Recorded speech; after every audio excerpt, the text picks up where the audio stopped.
CADMIUM DREAD. This is CADMIUM DREAD CADMIUM DREAD. with your host Mimi Nguyen. And Joshua Karenka. And we promised that this would be part 2, and we did it. And We keep our word. yeah, here. we keep our word. So Ooh, sorry. Returning today. I was getting impatient. I just slammed my fists on the door. And I slam my fist and I scream. Hurry up! The amazing animators, Oh no. Alex Turner and Chris Lamb. Woo! Yay! Yay! They're We never back. applaud. We have to They're applaud. back. Oh. Yeah. I hope that's good audio. I've made it. We talked Mom and Dad. too much last time that we had to have part 2. Yeah. Yeah, that's true. And we're also special. One of us talked too much last time. Yeah. Me. It'll switch. It'll be reversed this time. All right. Promises. Yeah, so part 1, we called it Back to School. We covered what these two guys got up to in school. Oh, all the shenanigans. All the shenanigans. This is part 2 after After School. school. until present day, maybe. Episode 2, After School. After school. Yeah. Yeah. And Alex was kind of asking me and Josh what our after school was like. Yeah. And So we're doing a bit of a recap Yeah. recap thing at the beginning of this episode. Yeah. A little bit of last time on Dragon Ball Z. Mhm. Yeah. Yeah. So maybe you want to start? Sure. It was 2016, May. Wow. And you Just wait. can I ask, like, you graduated with a focus on? Oh, illustration, visual development. Okay. Yep. And it was my senior year, and I had an internship with Baobab Studios in, I don't think I've ever named them. You avoided it last I time. did. Do you care anymore? I don't know. Maybe you're just more. I mean, anyone who cares will look it up and they would know anyway. Yeah, so. there you go. Baobab Studios, VR studio. The art director was Cody Gramstad, who's an alumni as Oh. well. Yeah, and yeah, so I was doing the internship while I was still in school, and then I stayed there a little bit after school as well. But things just didn't, I could feel that things weren't really panning out for me there. Mhm. And plus a lot of stuff was going on at home, and then I was just like, I'm just gonna take a break, I'm just gonna focus on my own thing. So then I left there and then was at home doing my own thing for a little bit, and basically just bouncing around odd jobs here and there until another period of okay, time to really focus on my portfolio. And then after that round of really remaking my portfolio and stuff is when I got a call from Glue last year, and then I've just been there ever since. Nice. Yep. So what was the odd job period? Odd job period was You threw your hat at people? Nice.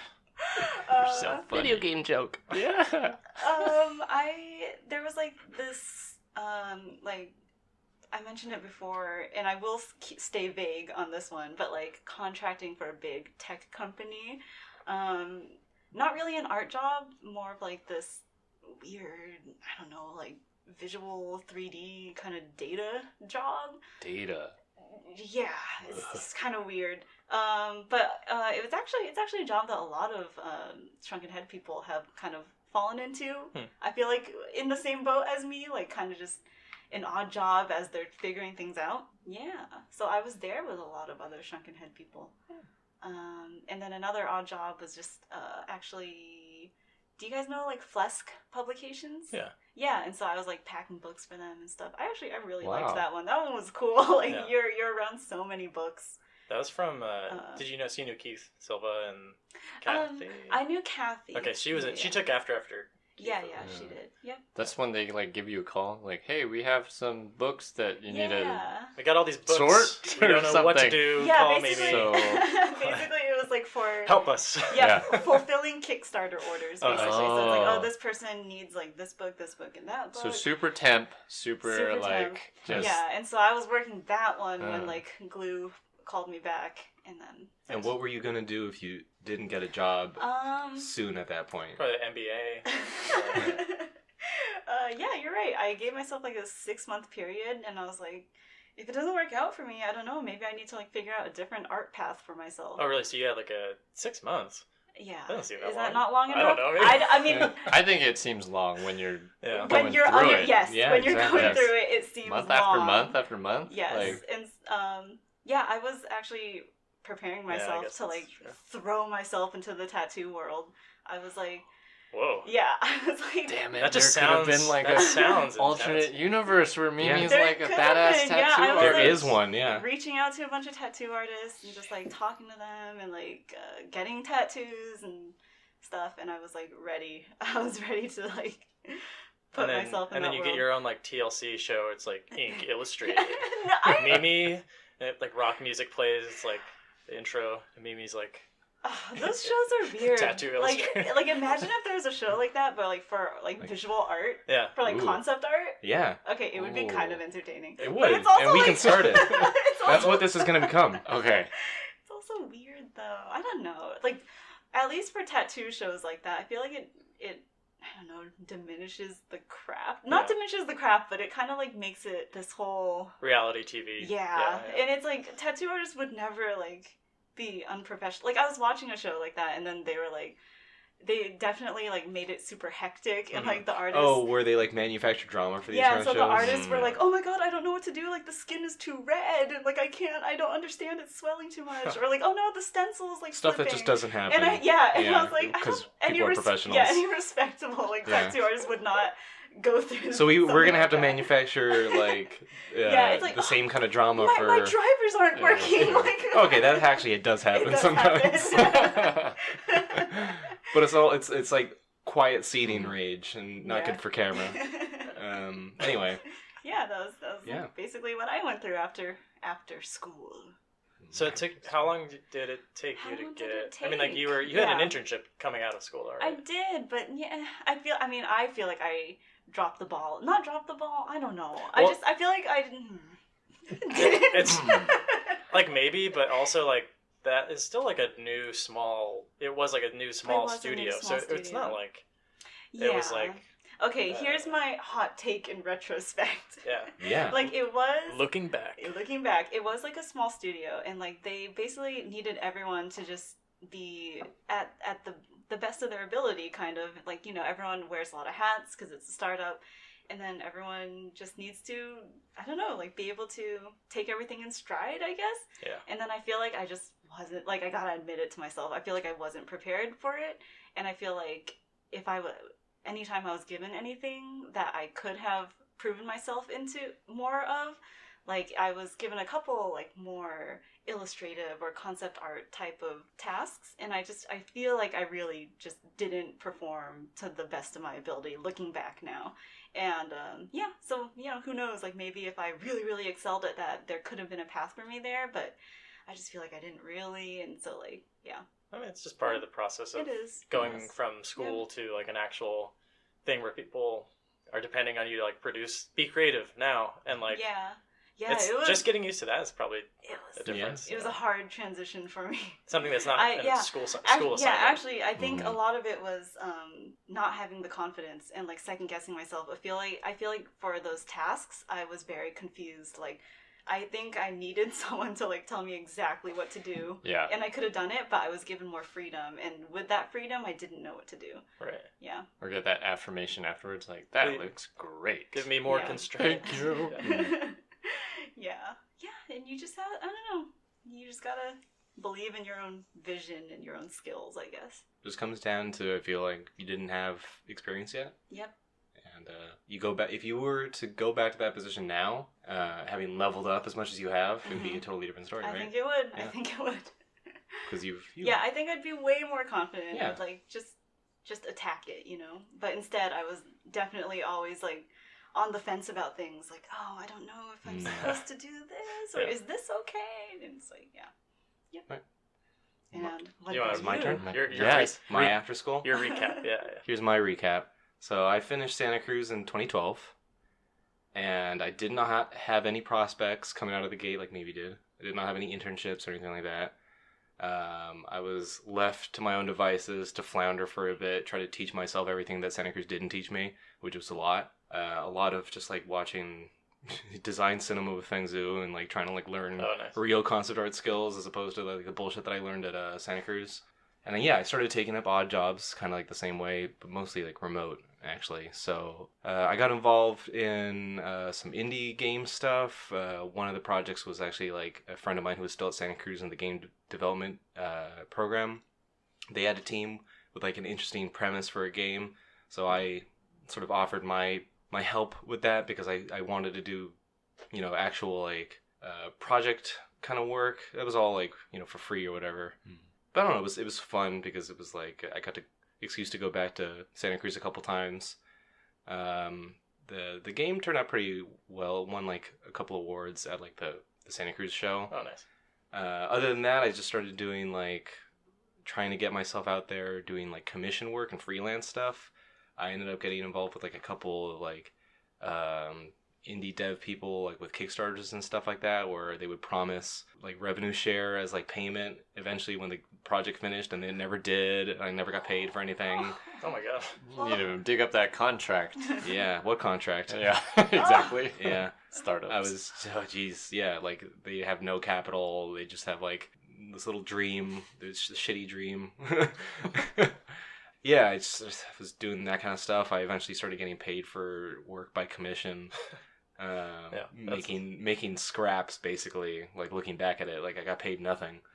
But it was portfolio work at least, you know, and I would get something to like prove to my parents, look, I'm making a bit of profit or not profit, progress. Yeah. Like trying to like break into this industry or whatever, because they were kind of like, I finished school and I'm like trying to get a job. And they're like, "Are you sure the whole art thing's gonna work?" I'm like, I swear, there's a path here, you know. Compared to like what little I knew about the industry, even coming out of school, I had to explain everything to them. So there was very little confidence. I feel like maybe in like, can you be successful? Like, yeah, I had to explain what concept art is and stuff like that. So, yeah. But yeah, I just like kept bouncing around between those kind of jobs. Eventually, sort of. I was almost gonna give up on like doing 2D stuff. I was gonna like start at Gnomon, like a 2-year program for like 3D art and stuff like that. Learn like a new skill set, do all that. Maybe like break into the industry that way. That was my sort of idea. And then like at the last minute, like I was accepted. Obviously, you know, I got, you know, all the paperwork for like my student loan. I had like the deposit on like an apartment nearby. I was gonna move down to LA and go to Gnomon for 2 years, and then like at the last second, I'm like, no, this is a bad idea, and like I canceled everything. Wow. And I didn't move down. I canceled my application, stuff like that. I didn't sign the student loan stuff. And then within about and I was like, I'll just keep learning. I'll pay for like the much cheaper option of like just having access to Gnomon's like library of tutorials and workshops and stuff like that. So I started doing that. I was like teaching myself ZBrush and doing all this other stuff with like illustration. And cut to like a few months later, and I got a call back from Machine Zone, which was like this company that I had applied for this 2D art position. And a couple of, you know, interviews and an art test later, and they hired me. So good thing I didn't go down to Gnomon. Yeah. Otherwise I wouldn't have like got my first job so much faster than that would have been, like doing 2-year program. And that was in 2015. So it took me 3 years of floundering about before I finally got my first like studio job. Yeah, and then I worked at Machine Zone for almost 3 years before they laid off a lot of the artists. Yep. And I just started doing freelance stuff here and there. Like I had contacts that I got from like the outsourcing companies that work with Machine Zone. Somebody like gave me a list. Started doing freelance for them. Did a bit of freelance for Ubisoft, and then eventually got called by Crowdstar, aka Glue, right? And I started doing some contract work there. And yeah, I liked it. Except then Machine Zone called me back. Because they were like trying to fix things, right? Trying to get people back. Yeah, you're in a little love triangle. Yeah, I was in a love triangle. I like wanted to stay at Glue because I didn't want to go back to Machine Zone, but Machine Zone made a better offer. So I went back to Machine Zone for a grand total of 2 months as a contractor before Glue came back and said, we'll hire you full time. Wow. And then I went back to Glue. Yeah, you always want and that here full I am. time. Yeah. Yeah. Nice. Wow. Well played. 3 years of floundering around. That must have been like I don't know. It was an epic. And you were working Job. odd jobs, you said, through that Contracting. time? yeah, just freelance. trying to freelance and just do my own thing, trying to like build up an actually decent portfolio, which I guess worked. Yeah. And yeah. Here's a question with like freelancing. How did you find all that? There was a lot of, not a lot, but there were like some good sites that I would go to where people would post stuff. For a while, oh man, who organized it? It was like through some other, I want to say DeviantArt, but I don't think it was. There was like a website for freelance art, like job posts, where it would be like organized through them.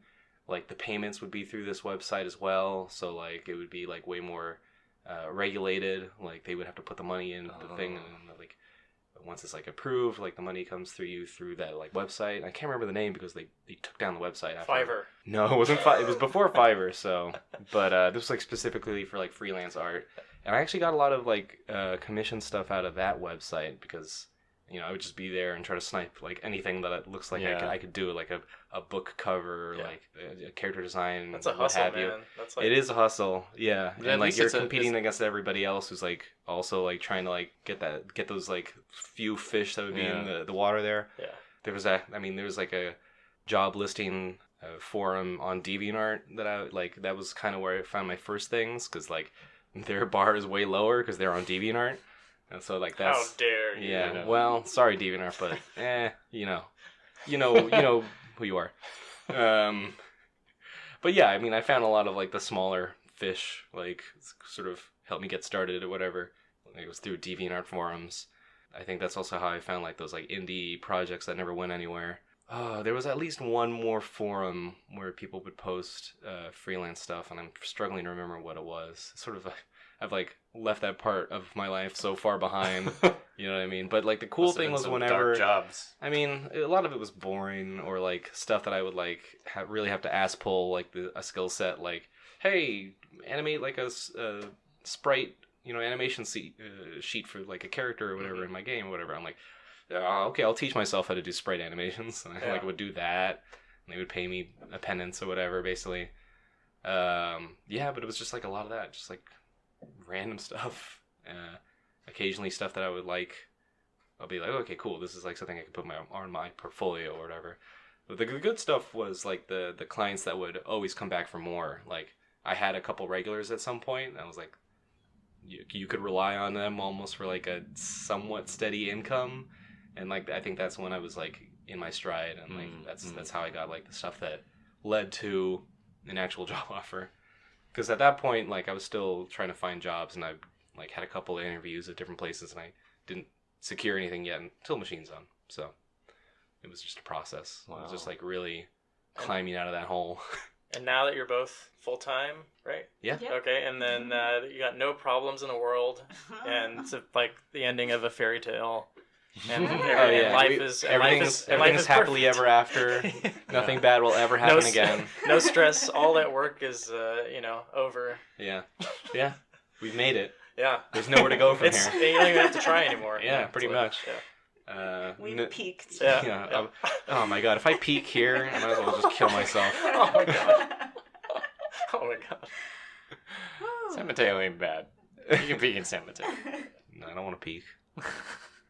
I want to peak right before I die. I peaked in high school, for sure. Yeah, it's been downhill since I was 17. I believe Since it. you're prom king. It was homecoming king for one. Oh, okay. I was like about to say like. Why do you know that? Why? Were you really? Wait. Oh. Was that a guess? Wow. Well, because it sounds like something Confession. that I would like bring up Oh. awkwardly just to make people like uncomfortable with how much like of a douchebag I could sound like. No. I was. That's really homecoming funny. I king. wasn't aware. I do look at those pictures and I'm like, why? That is embarrassing. Oh, that's really funny. My parents were happy. How did you know that? Did it I pick you didn't up? until you admitted it. Drop you That's off. like that's a movie villain like tactic right there. It's really bad. Like I don't know. I guess I'll just say it. But like one of my like close friends and like, his girlfriend were running for homecoming, Uh-huh. and I was like, oh, it's supposed to be like a couple thing, And I was like, yeah, I'm gonna run against you like as a joke, and then I ended up winning. And so like I always felt like he hated me after that because I was like, you had more of a goal than he did. You're like, I'm gonna beat you. Yeah, just to he was just like, I want to be a jackass, I guess. But I mean, it worked. It worked. The better motivation. Don't worked. take that lesson to heart, kids. I kind of regret that. Yeah. Anyway, well, there you go. That's the That'll make you full of Guess regret. what I won in the high school like yearbook thing? You know how people win. Best smile. Oh no, that was in college. That was in. Did you actually win that in college? I did. I won that Oh. at the Shrunken Headman senior banquet thing. What? Oh, they had that, huh? I won something, but I don't remember what I it won was. most. I don't know anything. Most. Miss Congeniality. Congeniality. No, I think it was most. Not congenial. That's so Conceit. pageant-y. Yeah. I don't know, Contagious but there was laughter. No, it was best smile and something else. But yeah. No, guess what I won in high school? What? Tell us. Biggest flirt. Biggest what? Sport? Flirt. Oh. No, it was a joke. It was because the yearbook, Oh, really? the yearbook messed something up, and I didn't have a senior And it portrait. was like a typo. It was No. it's supposed to be biggest fart. Yeah. Or something like that. I didn't have a senior portrait in the yearbook, so I was super bummed. Oh. And then one of the categories to win the weird, or not win, but the weird categories of most likely to succeed. And then there's biggest flirt, and it's well, no one wants to be the biggest flirt, so let's just campaign to get me Mimi.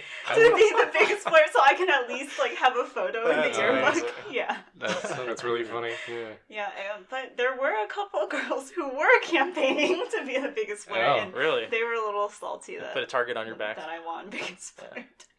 That's really Dang. funny. Clam, what did you won most lizard-like, right? It's Yeah. like Most reptilian, scaliest most skin. likely to become a reptile. I didn't win anything for Shrunken Headman. I don't even remember them doing that. I think they did, but Mhm. it was at the end of the year. And in was it high school? I didn't win anything in high school. No one knew who I was. Probably most. Best eyeliner. Yeah. Most likely to be in Green Day. Yeah. Yeah. Cult. Callback. Green Day cult. Sorry. Yeah, call back to Called it. part To the- one. To the part one. Go listen. Yeah. Go listen now if you haven't Yeah. experienced. I think in Part one. middle school there was two categories, like best artist and best Oh yeah.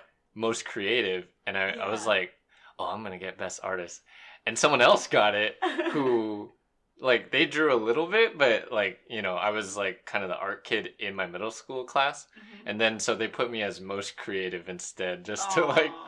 I was kind of like, oh, I wanted But, best artist. I feel like Who cares about creativity? I feel like if we did take a survey of that industry people, it's everyone was I never won best anything. drawer.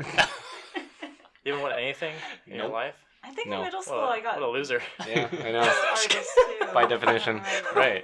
So Yeah. terrible. They have those weird categories. Yeah. I feel like those are bad sometimes. Yeah. Oh, It yeah. really makes people feel bad Yeah. I'm when they don't sure. win anything. Oh yeah. It could really It does. Right? Yeah. You can speak for it. and it could really go to your head. You Yeah. know? You end up going through life with no self confidence. Once I won homecoming king, I just was wearing that crown to school. Yeah. I mean, you admitted it yourself. You peaked. Ordering people to do things for me, making them call me Your Majesty. Wow. No, everyone just made fun of me more. Yeah, that sounds like high school. Yeah. Oh man. Anyway, this isn't about high school. Yeah, this is all gonna No. get cut. Sorry. Yeah. Sorry. This episode is called After School. Oh goddammit. right, Yeah. we've actually gone in the opposite direction. Yeah. I know. Yeah. We went even Come on, earlier. we're so bad at this. Yeah, I don't know. Clam, you should just talk about your Well- BFA graduation and then how that all worked out. It'll be so we're going all the way back to 2012. Oh my god, what was it like back then? Yeah, I know. No, barely had a smartphone. Mm. Had my first smartphone. I was That's like, true. yeah. That's Really? true. Yeah, Oh, this is. Yeah, Oh, that's shit. around the time I got mine too. See, Yeah. I didn't get my smartphone. Because they were pretty till- expensive. Yeah. So I had my flip phone for a while. Yeah, I and- remember our one friend who had a smartphone. We'd be like, "Oh, you're so fancy." Yeah, I know. And then now everyone has Mhm. one. I had my flip phone all up until it fell down and snapped in half. I think I had one. And of it still those worked. slide- It was like, Oh, the I mean, slide it actually one. the Sliding call one. the call didn't end. It was still going. I was just trying to like. I missed those actually. Just like hang up on someone, Put it on your pocket. I felt like I was in the Matrix when I had the one that had the button that would flip open by itself. Oh my god! Tank. I need an exit. That's hilarious. So yeah, 2012. You know, primitive era of my life. Too much drink. Yeah, too much to drink. Sorry, but Oh my god. I graduated, and then I was working on my Couch and Potatoes short film. Yes. Which spiked in views. Yeah. But Oh, it did? No. That's amazing. That would be crazy. But yeah. Probably just my mom. It was Ew. me watching it over and over again. Yeah, Josh, like, Everyone, I don't get it. I really don't. Yeah. No. Yeah. One more view. Quick recap on what Couch and Potatoes is. Oh, it's just a short film I started in the summer of 2011, and then we didn't finish it, so I finished it around the time I graduated in 2012, and so after graduation, I was working on that for a little bit. But I remember after graduating, or around the time graduation was approaching, I was like, okay, applying. I was already applying for Nickelodeon, Leica, the bigger name studios that we're all familiar with, because that's all I knew. And one of my classmates was interning at Nickelodeon at that time, so I thought, I could get the side door entrance and stuff. Yeah. So I would send him my resume, and I remember I sent it the first time, and then I was like reading through it again, and I was like, oh crap, I totally like misspelled like this and that, and like left out your name, a word. Yeah. So I sent it to him again, like made the fix, send it to him again. It's like, use this one instead. And then I looked at it one more time, and there was like one more like missing article or something like that. No.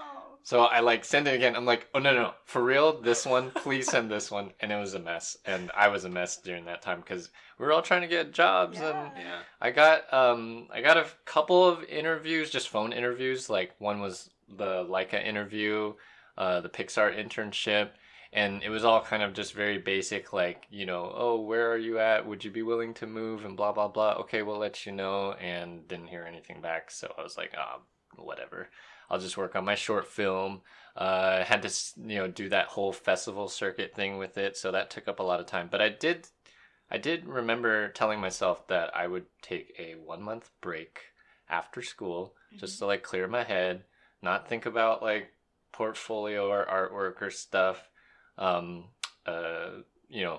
Write out my last month of rent, and then we'll see what happens. And then so a whole month went by. I didn't get a job. Yeah, I know. And so I was like, okay, I'll just work on my portfolio. I know what I got to do, right? I just got to create some Maya animations, make it look as professional as possible, and put that in my portfolio. Were you still focusing more on like getting a feature position? Yes. I guess? Okay. So this would be like aiming for Disney, aiming for Pixar, and stuff like that. So I wasn't even thinking about anything else actually at the time. So I was like gearing my portfolio towards that. I did 11-second club 1 month. I didn't finish that one though.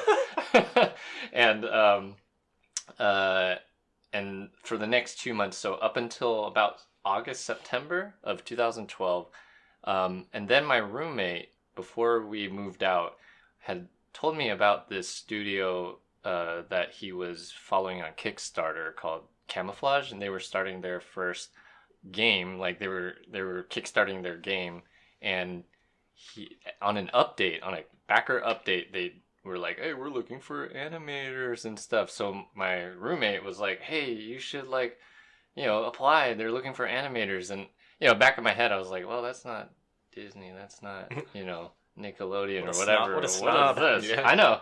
Well, I was like, I think all of us everybody did, we're like trying to do that. So, and then like a few of my classmates already shoot for the moon, man. Right. Like, they already got internships at those studios. So I was like, well, if they could do it, I could do it. Because you're better. Because you knew you were better than them. Well, if they're getting than Alex, yeah. So no. I was still in school. Lowly, yeah. I was still 2 years below. 2 years behind you. But but I was like, okay, you know what? I'm not doing anything, right? other than my like short film stuff. So I sent in my Blogspot portfolio. It's still around too. I haven't touched it since 2012. Yep. Yeah, Blogspot. It had a Vimeo link on it, and so I just sent it to them, and sure enough, like maybe a week later, I got an email back, and they're like, "Hey, could we do a test?"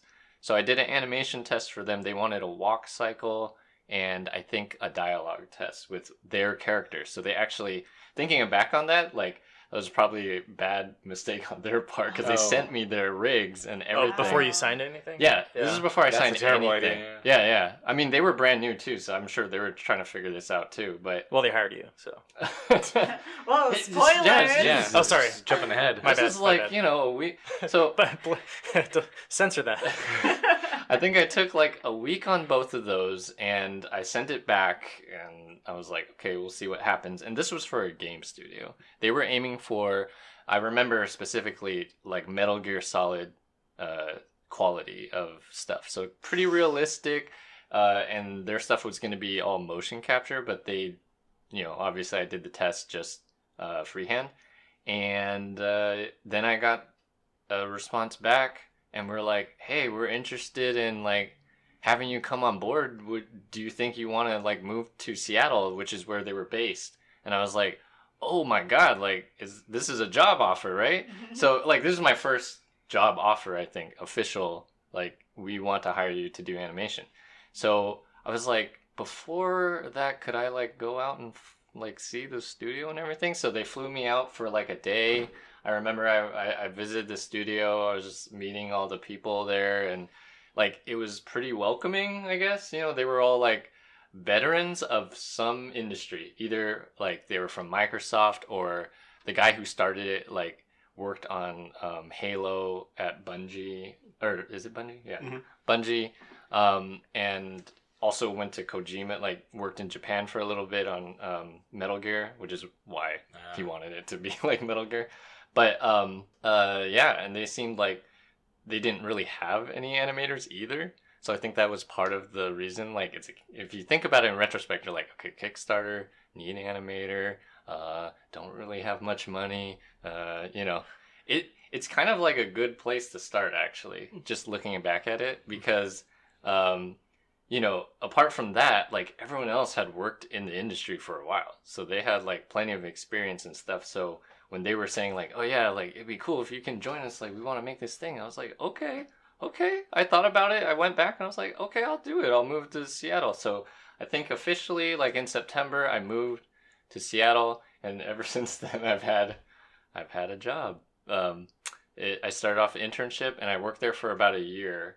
And I would say the value of that job gave me like my first studio experience, like working with other people, especially other disciplines, game designers and programmers and stuff like that. And since it was a small team, I did feel like I had a lot of like creative input, I guess, you know, because like everyone's trying to figure out what this thing is. And so they invite you to all the, you know, creative meetings, and they're like, what do you think as an animator? You know, what do you, would this be good? And you're like, I guess, I don't know. Like, and I remember I had no experience with game engines either. So I was very thankful actually that they were taking a chance on me, because I, you know, working with programmers, they would say stuff to me, and I was like, I don't know what you're talking about. Yeah, but we still deal with that. Yeah, and it's amazing how it's. What are you still talking about? All right, I'm gonna go make this look good. It was enough though that after a year of working there, and I was still working there, but I think after a year, like the mocap and all that stuff, it wasn't really doing it for me. So I was kind of thinking like, yeah, you know, maybe I'll just ride this out till like December or something and go home for Christmas, and then I'll just like quit and like just work on my portfolio again. Because I think after a while I was just like, I get it, like I'm not learning as much anymore. I was just doing the work, so I was kind of ready for a new thing.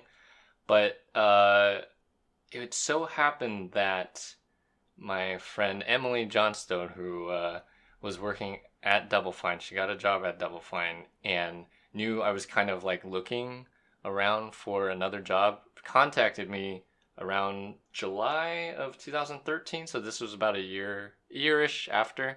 and was like, hey, you know, we're gonna hire soon, and I think they're looking for animators, so you should apply too. And I was like, oh, Double Fine, like I kind of know like some of their stuff. I wasn't like I'm not a super like wasn't a super fanboy at the time, but I had played like Psychonauts and some of their other games. I knew they were kickstarting a game too, because that's what the company in Seattle was actually inspired by Double Fine to do their Kickstarter because Double Fine's Kickstarter was so successful. So I was like, okay, I guess I should, you know, like I couldn't use any of my current work, right? Because it was still like under wraps, and I had to just like fish out some extra stuff. But at the time, I had been doing like more Tumblr-y. Remember that website, Tumblr? Yeah. Remember that website? Yeah. Rest in peace. Yeah. Even though it still exists. Yeah, I know, right? Like the shell it's of its still former like self, though. Yeah, I totally. completely missed the Tumblr. I had. Oh, I never used Tumblr either. I started and like I got a few hits on fan art stuff mainly, but like He's very popular. Life humble. is Strange fan art. Yeah. Oh, I see. I got big hits on that, but Yeah. that's about it. Everything else. You can- You can say post. porn, it's fine. Yep. We all know what Tumblr was for. Yep. Just be honest. Oh my god, I'm surprised they allowed all that. I was like, Well, they little don't kids anymore. go on this like me. But yeah, what do you mean, like Tumblr type? So of- like I would just do like To me, it means porn. yeah. Oh gosh. Tumblr stuff to me is like just cartoons, like 2D, like illustrations and stuff like that. So I was like, this isn't like portfolio stuff, but I'll just put it as like side, like this is my side work and stuff. personal and- work. Yeah, and so actually the lead animator at the time at Double Fine saw my portfolio, saw that I had done a little bit of 2D work and also the stop motion. And it just so happens he really, really likes like stop motion and like kind of you know, Jim Henson type films where there's like some old craft that's kind of lost nowadays. Yeah. The Muppets. Yeah, Muppet stuff. Dark And- Crystal. So I think he really like I heard internally later that he was really fighting for me, even though like all my other animation work from on my portfolio was like from school, and everything I was doing in the other studio was all mocap, and they didn't do mocap. So they were like, you work in a lot of mocap, you know, like you know, Yeah. do you still like doing like freehand animation? I was like, yes, please. take me. Like, right.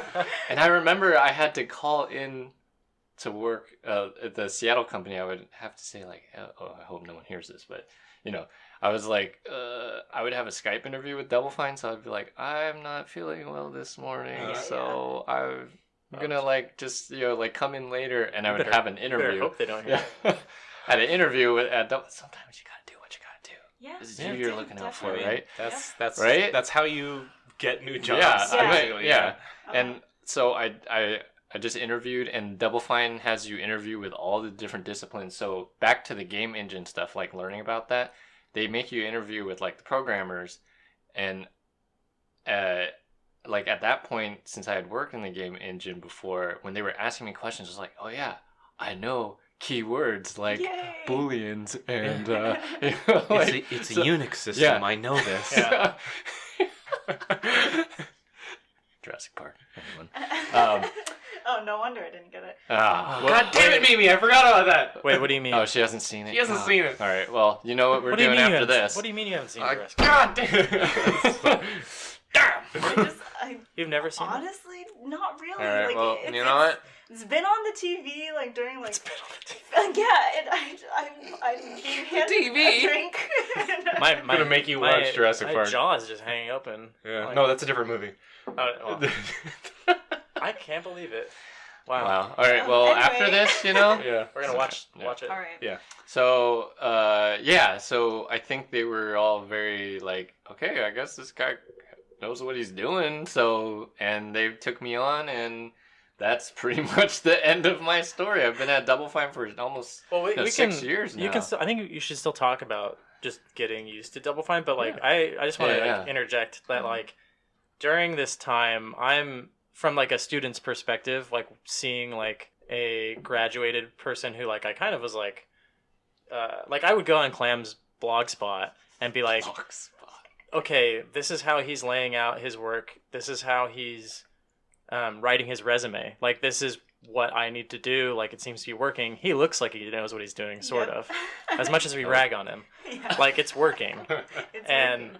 I just remember, like, going to that Blogspot a lot just to be like, okay, I gotta make my stuff not exactly like it, because you can't rip on, exactly how people do things. Like, you're never gonna stand out. But I think just, like, it was a nice template of, like, this is how you transition from being a student into actually presenting a professional looking portfolio that people say, okay, like, this person has some things together, let's take a chance on them. And I think your work wasn't, like, terrible. Like, looking back, like, compared to now, yes, but, like, at the time, I would say no offense, but, like, school, out of it's school, like, for sure. The stuff that I did out of school got me the first job, and it was the only thing I had to show anyway, like, when I applied for Double Fine, which is only a year afterwards, right? So it wasn't that dated at the time, but even I was like, oh, I should have, like, more updated stuff, like more game stuff, right? And that's the other thing I was going to ask is, because this is now my podcast. Go ahead, Mr. Homecoming At the King. time. No, please don't. We got to not do that. You have to edit it then. Yeah. I was gonna ask. So when they said, "Hey, can you do these tests for us?" Like, you had never done any game animation before, right? Yeah. I mean, it was a walk cycle, so we've done that before. Right. But it had to be more realistic, I guess. So I had to, like, kind of tone down all the bouncy squash and stretch stuff that we usually doing. I just think it's interesting because it's like, I think it's different now for San Jose State, that a lot more people are interested in doing games, so, like, they kind of focus That's on true.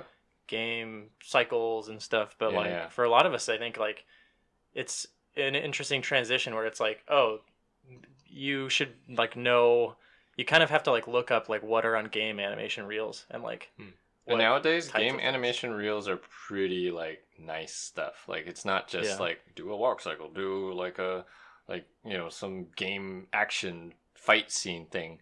It's a lot of, like, stylized, like, I'm thinking, like, League of Legends type stuff that I see on, Vimeos or people's reels. It's, like, pretty, like, There's some fancy snappy. Well, I think that's just the industry Stylized, shifting as well. Like, I think the game animator work is being valued, like, a lot higher now. Yeah, like, I know you initially were aiming for, like, feature film studios, but I don't know, what's your attitude about it now? Attitude. I mean, there's some games that are, look at, like, Uncharted and stuff like that. Like, I think at the moment, like, at that time, it was just like, okay, like, they do the best stuff, so I want to, like, kind of do that too. But now, like, definitely now I see that it's like there are tons of talented people out there that can do this if they really wanted to, or like, if they could. It's not that they can't do it because they don't work at Disney and work at Pixar. I think that was my mentality as a student. And I think as a professional, I'm like, no, it's just, like, they like to have a family. Life happens, and some people just end up where they do. And for Double Fine's thing too, like, I feel like as a game studio, they do, a little bit of what I was looking for as more of an artist. And maybe that's what I was really wanted, like, as a student too. Like, I want to be able to do, like, fun characters and stylized animation and hand key animation, and not just, do mocap or all that. And I'm not, like, bagging on that stuff either, because it takes a lot of, like, critical eye, like, artistic eye to do mocap and stuff.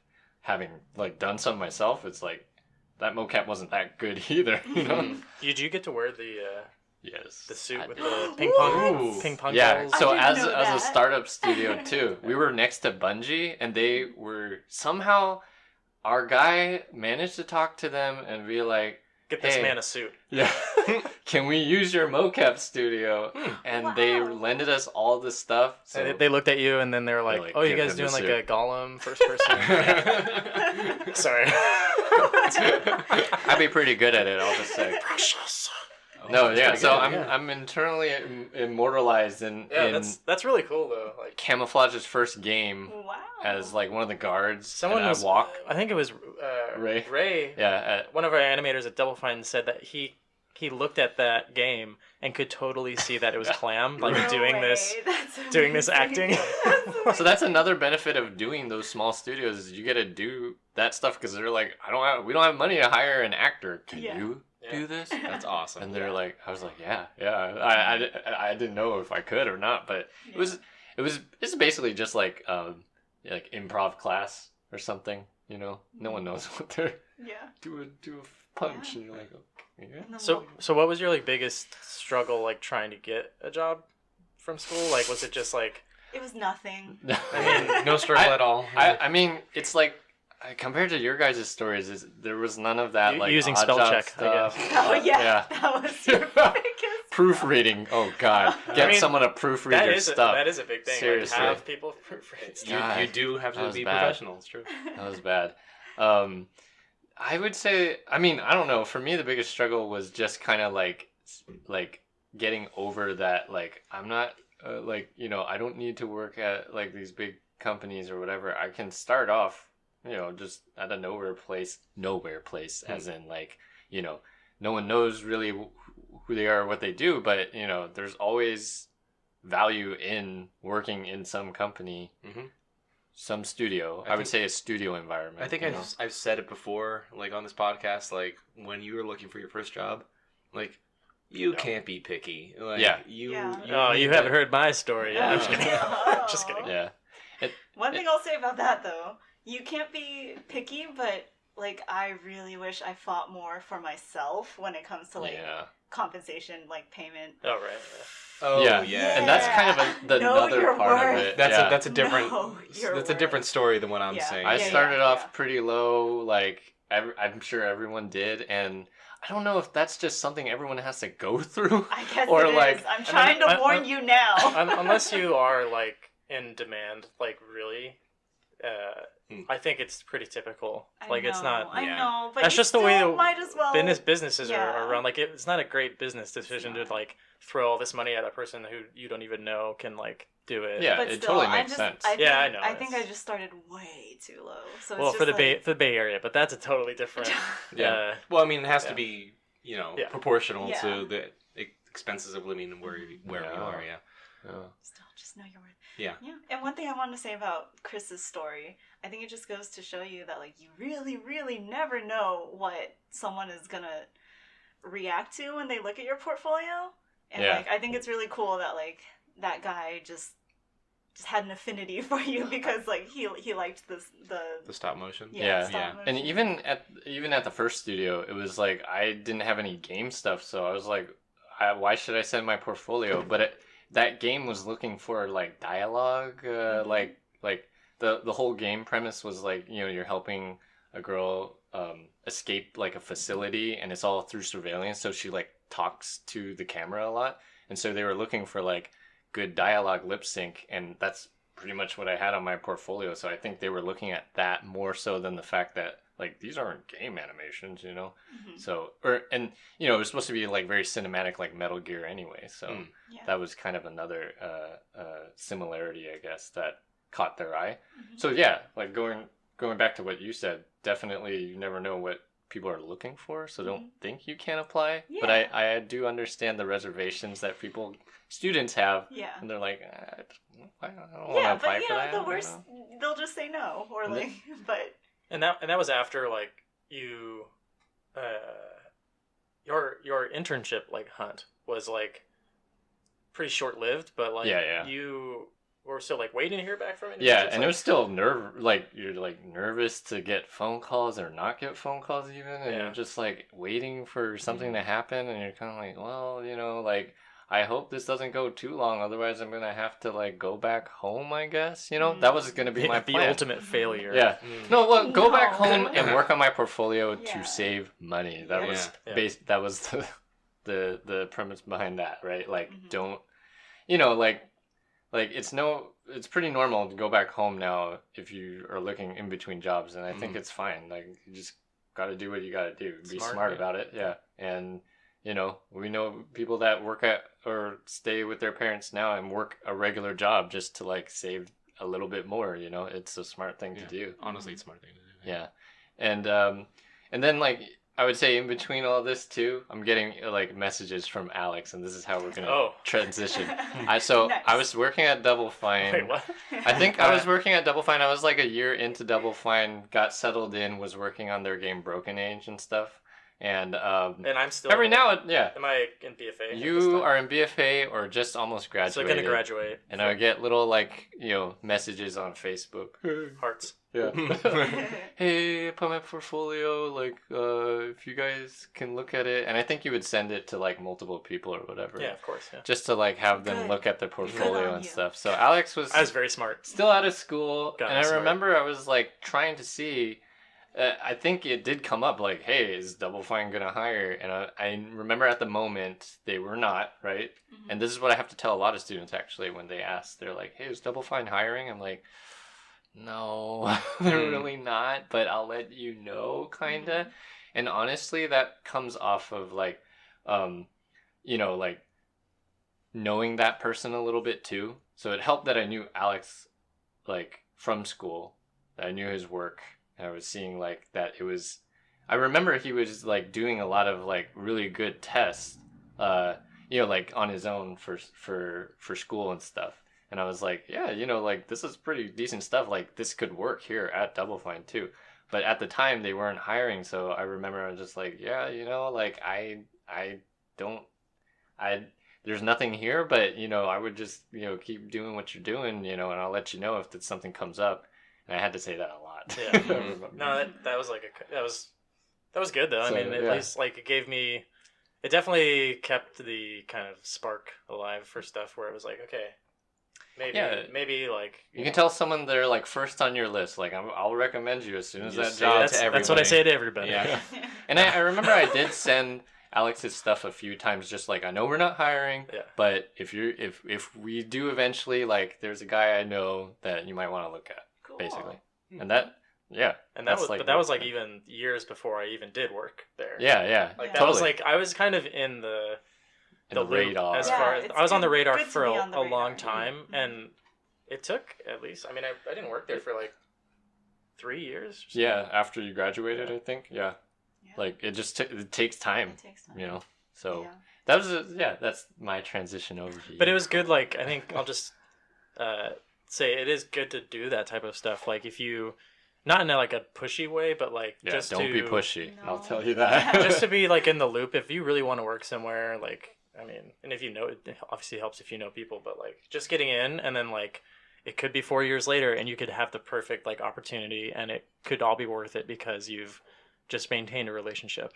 I would say like don't be pushy, and just ask like if they're like, oh, we're not hiring, then you're like, okay, well I appreciate your time, kind of like thanks for looking at everything. I hate you. You can let me know, like and if there's any like room for asking for feedback and stuff, definitely ask for it. And someone will just be like, yeah, like work on this, work on that. If they're nice, I guess. If they're like, get this guy off my like email address, it's like, no. I mean, I usually try to answer students if they email me or whatever, like asking for work, basically. Yeah. A lot of them are like, hey, could you send my portfolio over? I'm like, I don't really know you, but like let's take a look, and I'll like go over some stuff that you can work on. Well, and I was lucky that Clam is like actually really good at giving feedback. I think I try to give a lot of feedback, but sometimes I think I have a lot of room to grow as far as like giving good feedback to students. But I'm always happy to do it. Like I think that's one of the best parts of working, especially like locally, like that we get to talk to students still, and like I don't know. Yeah, it is cool. All right. So we're moving on to Alex. Do you have a question or anything? A leading question? You know what? I feel like I had one all the way from like part 1. Oh. Because I remember we were saying like, oh, we were looking at your guys' LinkedIn's. How dare you? That's public information. Yeah. I thought that was your question. Like, how dare you? What's wrong with you? Please stop. No. How do you sleep at night? Yeah. Yeah, it just it looked like you were running around a bit. Me? I was overweight, so I was barely running. I don't remember that. Anyway. Yeah. So yeah, what was it like for Yeah. you at graduating Skipping after forward. graduation? I'll just say, okay, so we had for our final year of college, we had a Adobe project where we made a film, and that was ended up being directed by me and my friend Wendell, and along with like 17 other students. Who it was like a group project. Including Gung, right? Was he? The purse one? No. Yeah, he was on it. Yeah. He's very forgettable. And the short is on Vimeo. It is on as well. Vimeo. I don't know if I hit it. No, it is. Maybe. We watched it, I think. Okay. Which one Maybe was I hit it There's after. it's like a purse. I might have hit it since. Since the Oh last my never one. God. mind. Never mind. Guess you But- can't see it anymore. Okay. Well, we can. That'll come back up. Okay. So worked on this project, and I kind of felt like my time, because I was focused on feature animation, like super hardcore, where it was like I would see people go into games or whatever, and for some reason I was always like, that's not going to be me. I am going to do feature. Like, I'm going to work. What? Oh, I was just wondering. So, in a way, were you like looking down? On the No, games not. industry? I just knew. Okay. I just knew I wanted. Like, I felt. Okay, so I you really just felt like that's just not for me. Yeah, and Okay. I really just felt like feature was like I liked video games and stuff, and there was like a ton of good work. I just like really was drawn to feature, like many people. And of Mhm. course, you think like, oh well, I'm gonna, pull some amazing shot that's gonna get me hired, and you do your best and stuff, but like the day comes where it's like, okay, like it's really close to graduation. I've been working on this Adobe project thing for a while, and it's kind of taking up a lot of time. Don't have a ton of like personal work going towards graduation, but all the while, like I still was like getting interviews for like the Pixar internship, Blue Sky stuff. Mhm. They came through and like talked to me, which was like really important for later. But like the faculty was like pretty good about giving me opportunities, and I've been like eternally grateful for all of that. Like that helped a lot, and just practicing like interviewing and like speaking about my work and stuff, and taking. I think an important thing was like taking criticism like to your face. Like I just remember like them bringing up my reel and being like, "Oh well, this could be better. This could be better," and it happened at like CTN and stuff. And I think that's like just so important, like how you react to that, because at a studio, like that's gonna happen, and you can't like be upset that someone's like correcting your work or whatever. But yeah, so graduation happened, and the last it stung a bit, but like ultimately like everything was good. But I just remember getting a call from Pixar, which is I really, really wanted Pixar. Mhm. And I knew I was in the running still for their internship, and they were like super late, kind of like very close to graduation, announcing like who they were choosing. And I remember being in one of the labs at school, and like they called me. I was like, oh shit, my heart's like beating, and like I'm like, oh man, this is it. Like they're gonna tell me yes or no. And all they did was ask if I was still available. And I was like, yeah, like, and I was like kind of just waiting to like hear more. And they're like, okay, we're just checking. And then goodbye. And then I didn't hear anything. And then other people got it. And I was like, damn, man, like that was pretty rough. So like I felt like I was getting close with a lot of places like that. But ultimately like no one really pulled the trigger, and like I don't blame them. I mean, my stuff wasn't like super outstanding out in school, but yeah, then I moved back with my parents for about a year, but that it's very interesting. Oh, so what were you doing that whole time? So Like a year.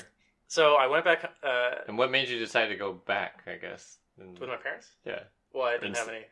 I really wanted feature stuff, so I was like, I'm gonna go back and like focus on like working on like a new demo reel and like making a really good thing, like really being able to like apply my time the way I would have wanted to during school. Yeah.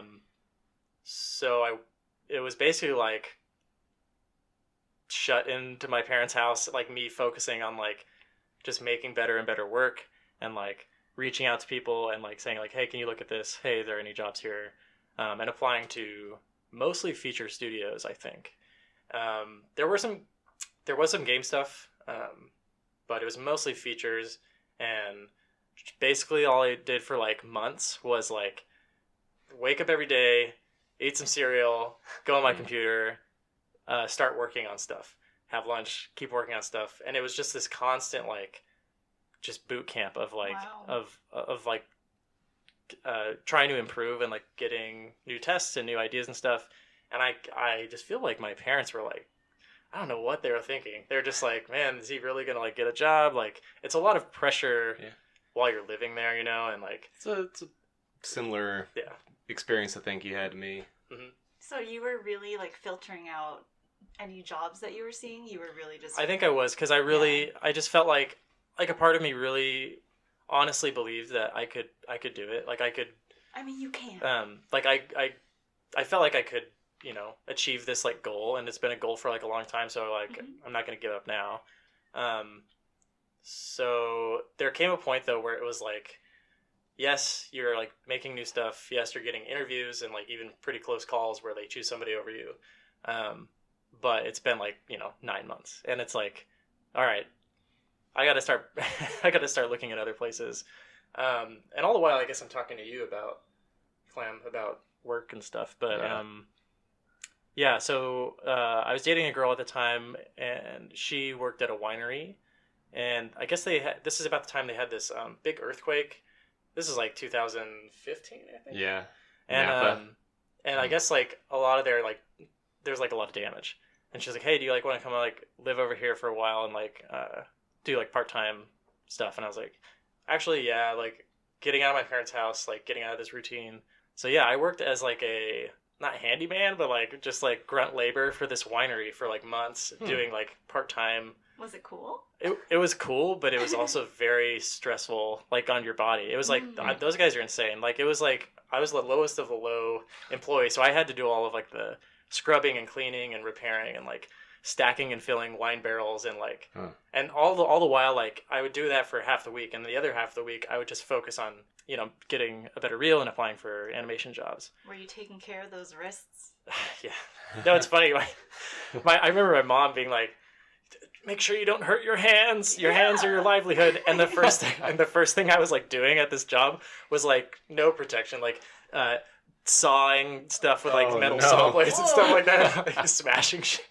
And it was like it was a lot of power washing and like there's like dirty jobs. The guy. Anyway, I just remember this clip of like him like scooping like raisin or skins out of like a big tank, like grape skins. Yeah, grape skins. And like I was doing that stuff now, and it was like you had a dirty job. Yeah, man. And it was like you're just totally messy, but like I just remember like being in these big caves where they stored all the wine, and like I would have to get in between the wall and like the barrels because I had to go with sulfur water, which stung like your eyes and terrible breathing, and like scrub the back of these barrels if there was any like bugs or anything on them. And a lot of times there was.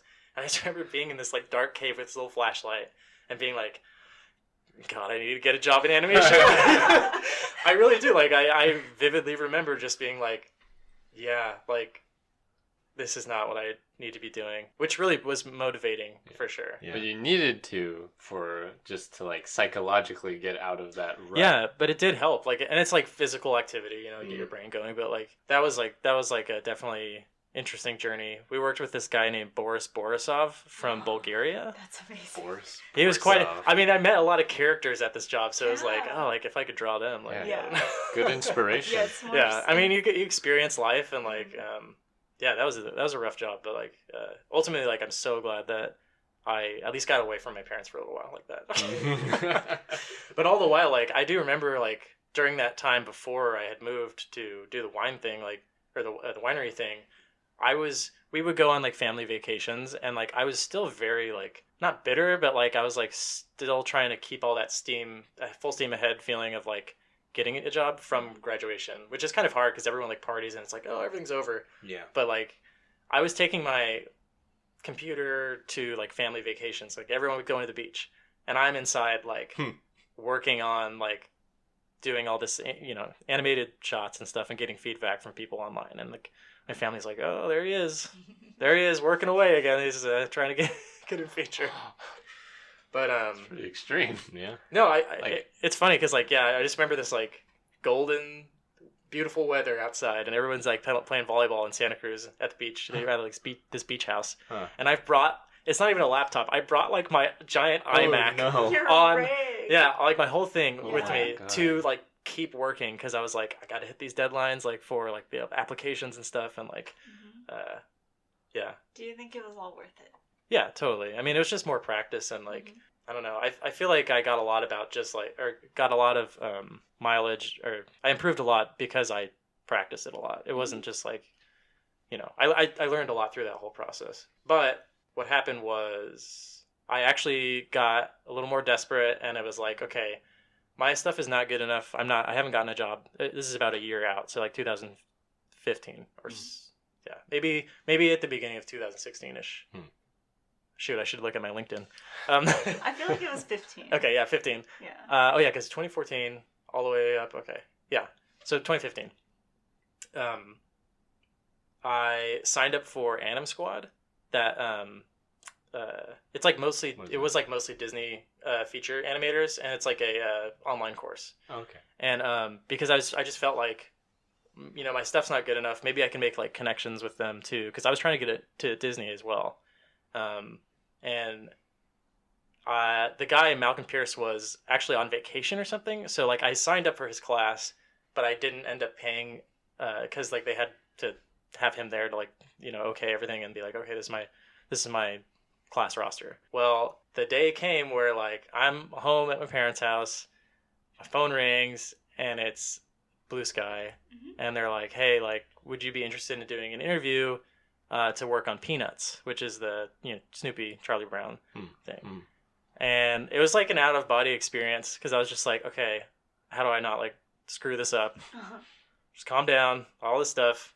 So yeah, they set up an interview for like the next day. But I had talked to Nick Bruno during a San Jose State, what is it? Just like Yeah. a Distance- guest speaker. kind Yeah, of? yeah, yeah. So he, distance they, learning yeah, program. yeah. What was it? Whatever it was called. Where he Yeah. actually looked at my work before, Yeah. and like I knew a lot about him, and like because I was also very like committed to like seeing everything possible on Vimeo, downloading it, and Good. like That's and good. like framing through all this stuff, and like his name came up a lot, and like, you know, he's like a cool animator guy, and like all those guys over there at Blue Sky are just really fun and good.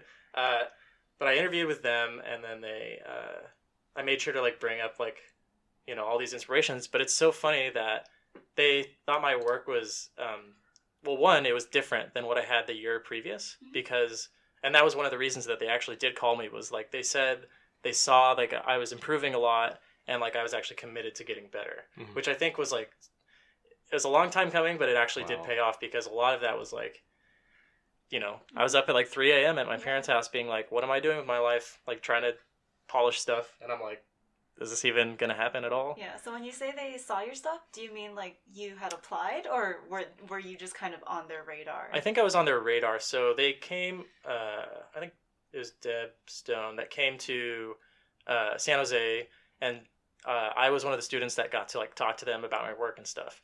And so the work that they had seen was now no longer on my reel. And like, I think it was Mindy Berardini who actually was like the one who kind of had, I was probably in like some database of like, okay, these are like some possible people. Let's see, like every time they update their work or whatever. So I was updating work, I was applying, I think I'd applied, but it's just like, it was just a timing thing. They said, okay, well, like we need animators for Peanuts, just contract, like short term. Would you, and they called one day and were like, would you like be willing to fly out to New York and like, you know, be here for 3 months and like just work on Peanuts? And I was like, yeah, definitely. Didn't even think about it, just said yes. And then, yeah, it was just like a crazy experience, man. Like, That's awesome. It felt like I like won the lottery, but it was like, I don't know. But then I was like, you know, you freak out like, oh my God, this is it. This is the thing. Like, don't screw this up. Yeah, there's a lot of pressure. Yeah. Especially for the first time. Yeah. Like in the industry. Yeah. Yeah. So yeah, I flew out to New York, and they actually paid for my hotel, which was like unheard of. Like, I did not know this was a thing. So basically, I was at this hotel with like a bunch of other contract animators from all different, and I think it was mostly animators, but there's a lot of like VFX artists and stuff too that they just bring in for these projects, and this is just how it's run, right? They bring in contractors and can easily like let them go when they're done. Right. But like for me, like coming from being like just a student, it was like the best thing in the world because it felt like a dorm. Yeah. It felt like I was in like a dorm with So they like, just paid for you guys to stay in a hotel for like the Duration, the whole yeah. contract. and they had like it was in White Plains, New York, which is it's close to Connecticut because the studio Blue Sky is in Connecticut. So Yeah, my senior class visited. you went, right? Yeah. I don't know if you were working there at the time. It I don't would've think been- so. Oh, okay, yeah, no wonder. Because I'm sure we would have seen you if you were, but yeah, that's cool. But yeah, it was cool because they had us all staying in this like dorm, this artist dorm basically, and it was like a Hyatt house, so it was like actually nice. It was actually kind of nice. I mean, you didn't really own anything. It was like still a Didn't have to make your bed though. Yeah. No, I did. But it's funny because it's like I was kind of like living this weird dream that was like I was meeting all of the people that I had kind of not stalked, but like I would meet somebody, they would tell me their name, and I'd be like, oh my god, I know your work, I know you're real, like I've framed for all your stuff. But I didn't want to freak anybody out either. Like it's like you kind of have to like not be a fanboy there because like that's just weird. But everyone's so good that you're like everybody's work. So I worked on Peanuts. I feel like I'm rambling a lot, but That's what we brought you here for. yeah, it's the soju. So yeah, they had me on Peanuts. I was definitely like the lowest level I think animator they had, but I think they liked me for some reason because like it felt like kind of being on Survivor or something where it's like because they would have these rounds of like layoffs, like roll-offs, whatever you want to call it, like from the project, and like So there were like rounds where like people would just like get let go, and you would have to like there was like a deadline coming up where you're like, okay, I don't know if I'm going to get extended. Are they going to send me back to California? And I made it all the way past Peanuts, and then they kept me on for Ice Age for like another 9 months. Wow. And so I ended up like staying there for a year. Just in Just the in a hotel? hotel? Still? Yeah. Wow. No, I know, and people like it's nuts. people say like they couldn't never do that. For me, I was like, this is great. You don't have to worry about anything, basically. Yeah. I mean, and they had like free food there at the hotel. I was about to say, it wasn't good. It was like but I was just so happy to, and I was like so grateful to the whole team that like gave me a chance, and like I think my work improved a lot. But it's funny being I was gonna say for the hiring thing.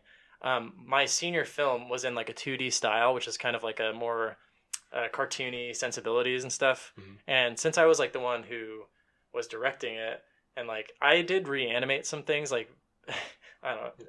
It's crazy to me that they actually brought that up in my interview. They're like, oh, and then we saw this film, and we really love the timing, and we think it's like really great. And it's crazy that like your school project that maybe you don't think showed anything, like people see it, like what you were saying about the stop motion stuff. Yeah, I guess that's the same for both of us. But they loved it just so that they knew you could think in like a Looney Tunes slapstick kind of thing, and but also do 3D stuff, and yeah. What kind of stuff were you doing at Blue Sky? Oh, I was like the since I was like the lowest level person there, I did get most of like the just crowd shots, like, okay, make this character breathe, like in the background, make them run here to there, and like small things in the background. And one of my my favorite memories of animating on that, and I'm happy to do anything, like I had great attitude, like it was actually, that was a weird thing, was like seeing like how jaded a lot of these people are, and I'm like, dude, I'm like just so happy to be here, like I want to do anything. And because you're still new. Yeah, exactly. Yeah. Well, and then I learned a lot just by asking people questions and making friends there. Yeah. But one of my favorite things was like I had to do this shot for Peanuts, and they wanted me to just animate confetti. Mm-hmm. So it was like hundreds of pieces of this confetti, and I kept thinking like, why don't they just like do an effect, and then like, because Peanuts is like on stepped animations, like on 2s and 3s and stuff. Oh, they wanted it to feel. They said like they wanted it to feel like handcrafted stuff, and I'm like, I'm so happy to do this, but I just remember like, and what's interesting was like I had to work on it with one of like probably like the best, one of the top animators there. He was actually doing like the character animation, and then I had to make the confetti like bounce off the character and all this stuff.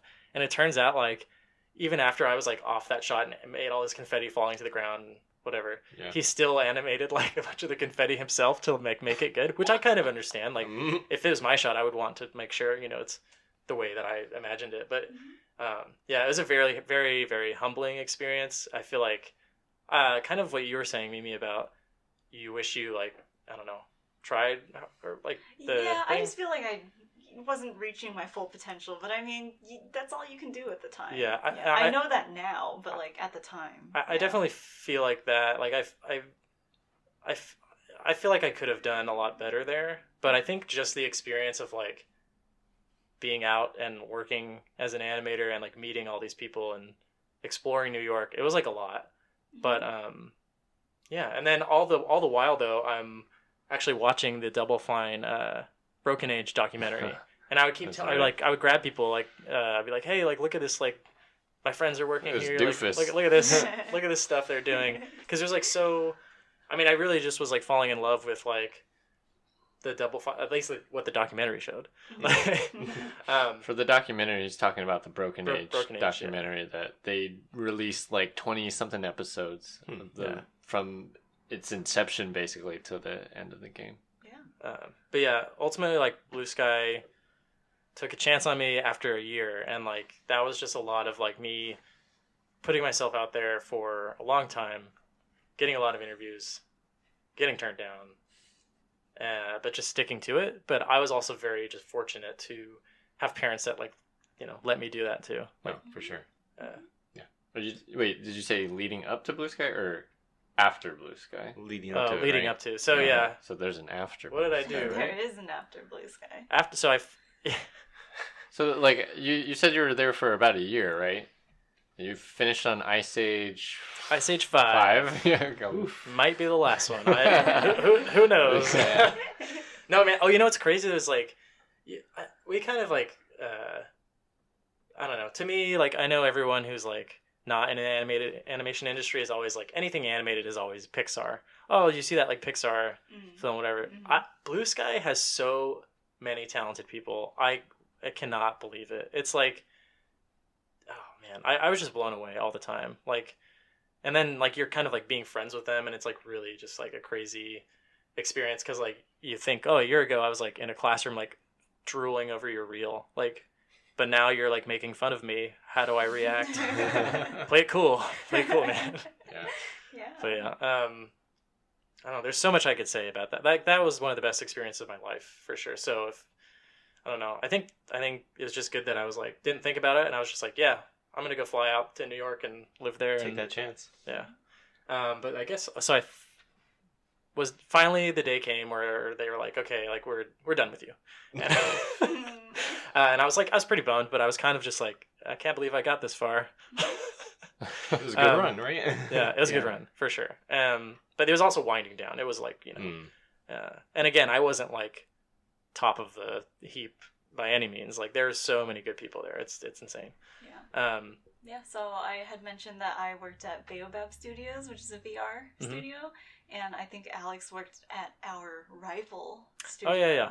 So that was after I worked at Double Fine before. Yeah, that's true. Yeah. I think as you were winding down from Blue Sky, because I kind of remember this time, he was again messaging me again, freaking out. Hey, I don't think I'm gonna have a job. Yeah. I think the first time you actually like it was a little premature because you were like, I don't know, like I think they're gonna like roll me off, whatever. Like every time. So like, is there an opening? And I was like, again, I was like, no openings for animators right now. But then I found out, like, oh, he got, like, extended. Extended. Yeah. So I was like, okay, Alex is fine, whatever. Like, my little boy. He's looking after me.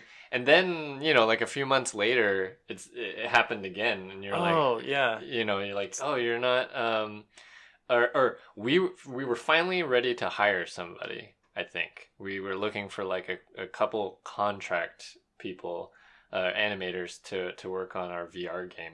And so I think I reached out to him and saying like, hey, we're finally hiring if you want to come.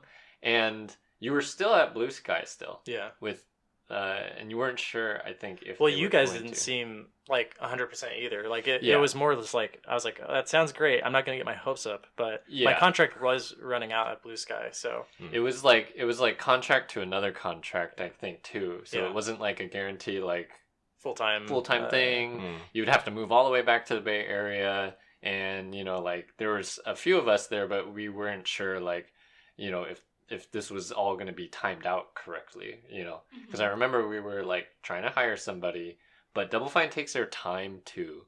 They don't want to just hire like just get the first person who looks good. It's like they take their time to interview, take their time to like get to know the person, I guess, beforehand.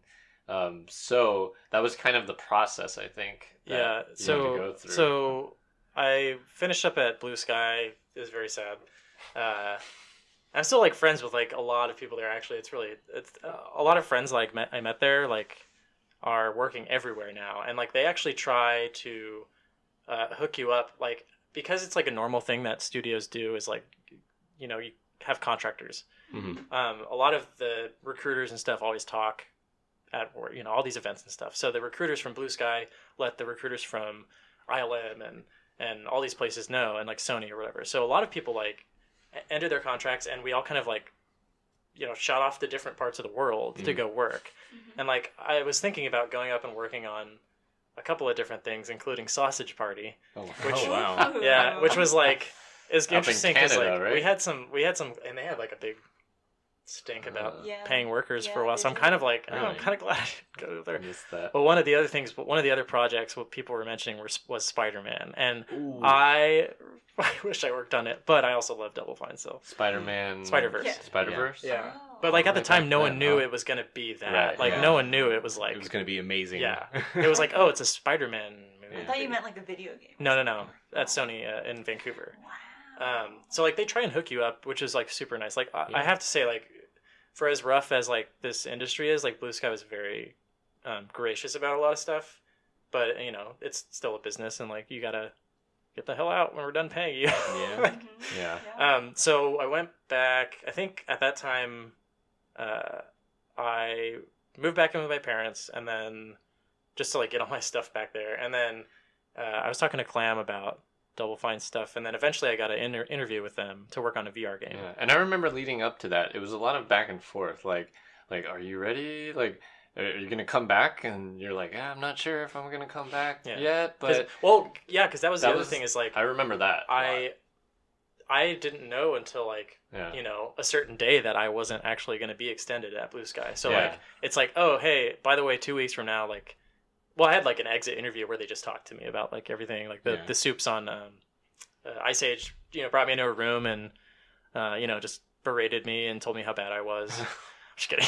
I was like, about to really, say, like, though, what happened? No, they were super nice. They were just like, I'm sorry, like it's hard to do, right? It's like, hey, we got to let you go, kind of thing. Which is fine. Like I was just honestly glad to have the experience. And I think so. I moved back in, talked to Double Fine, ended up getting an interview, but I was like also like sleeping on your couch or something at some point, Clam.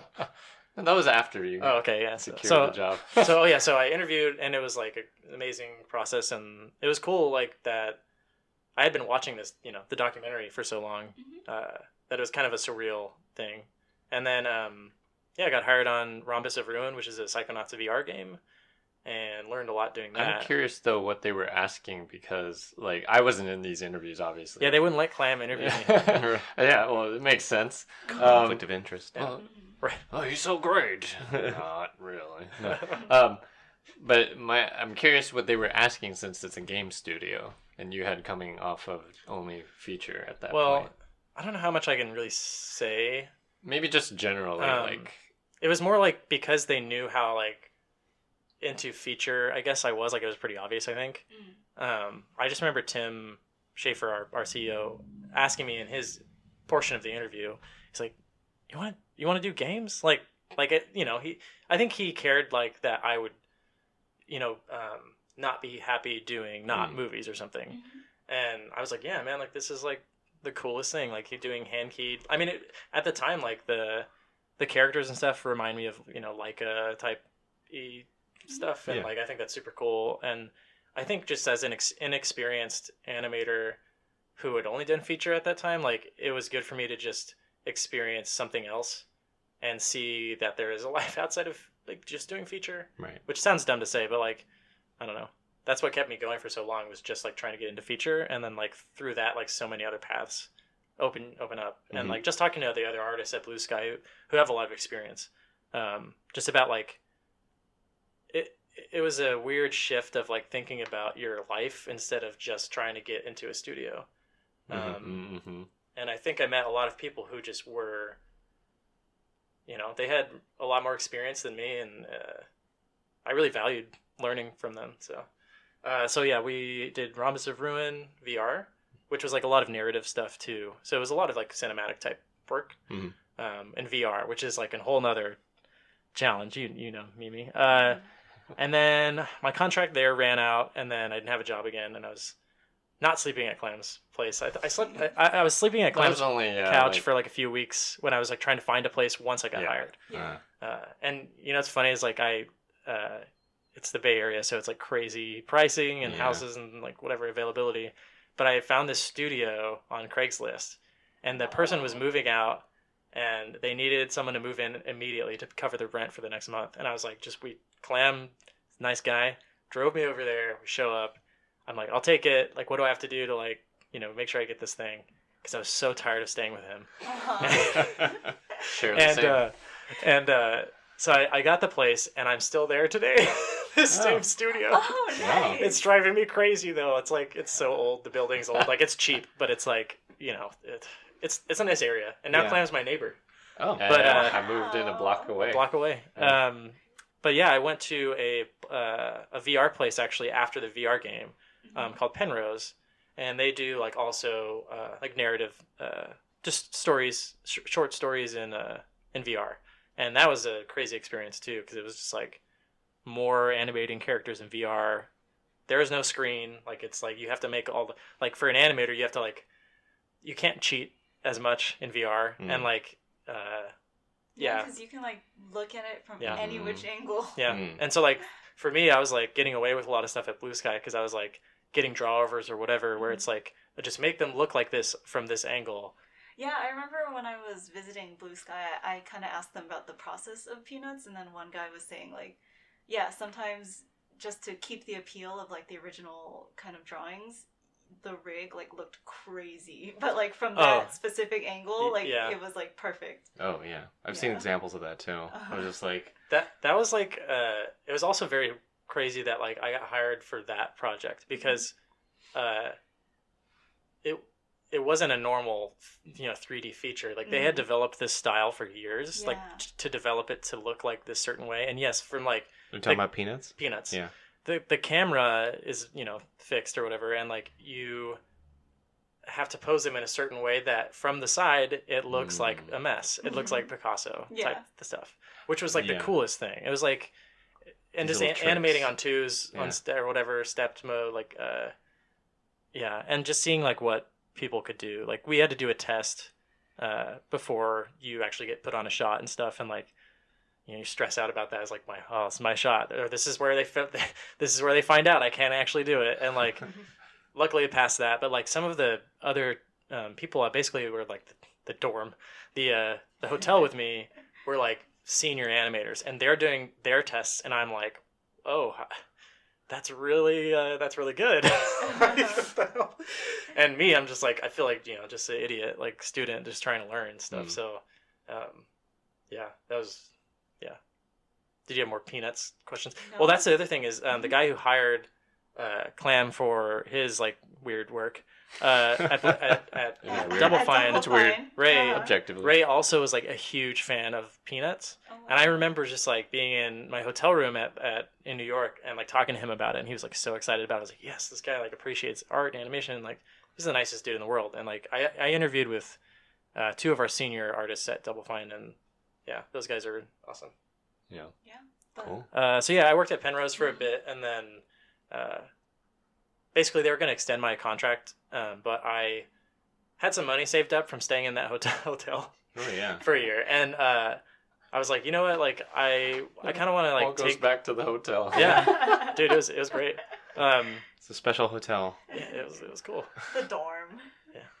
But yeah, so. So you I was decided- at Penrose, or finished up at Penrose, and they're amazing people too. And like, I wanted to take an animation class, so I took animation collaborative with Victor Navone, learned a lot of stuff, but then like, Double Fine had an opportunity for me to come back, and I just couldn't stay away from these guys. Like I missed it. It was such a warm place to be creative, and like it was.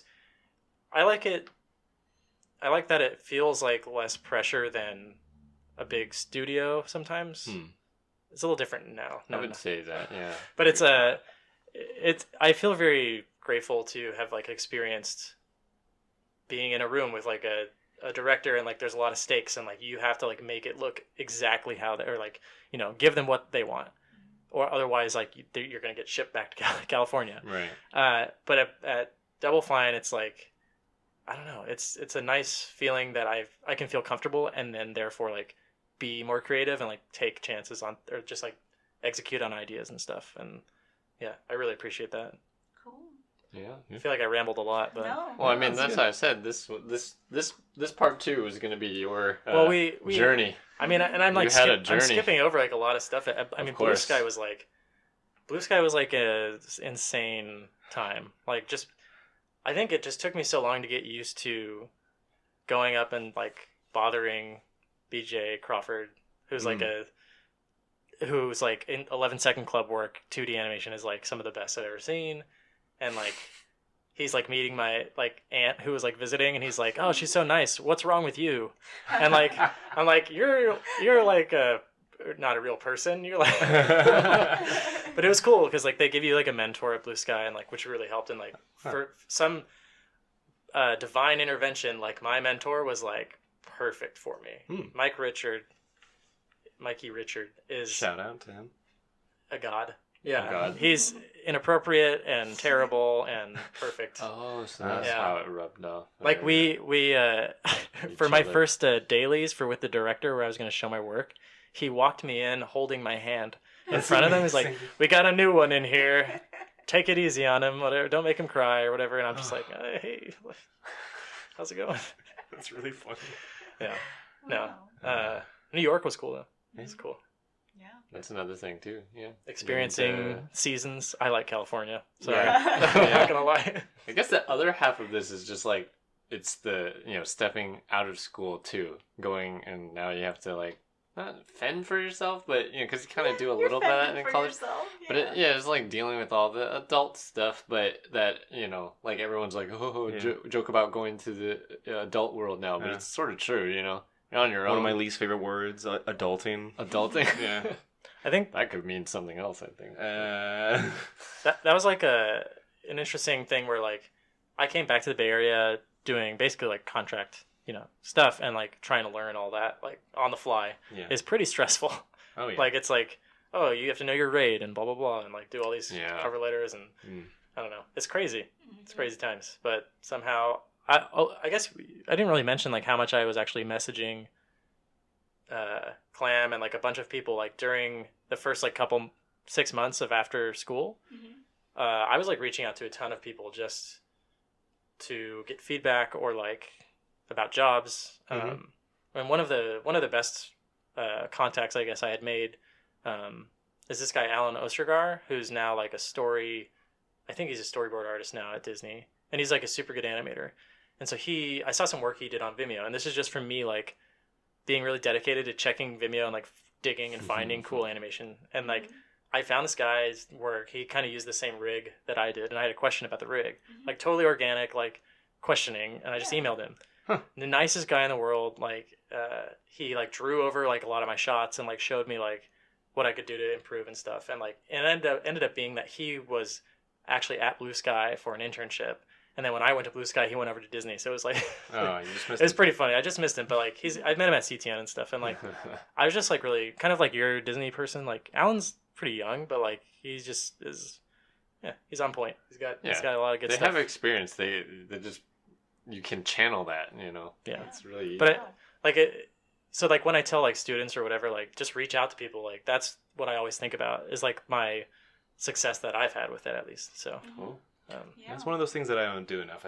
I feel like just reaching out to people that I, have admired or whatever, and want to ask them things. Then I'm like, oh, but I don't want to bother them. Yeah. You should bother them. But I feel like you kind of, I don't know. It's like I feel you set yourself up for success, Alex. Like you put in the legwork, the or, I mean, just scrub you're work. like.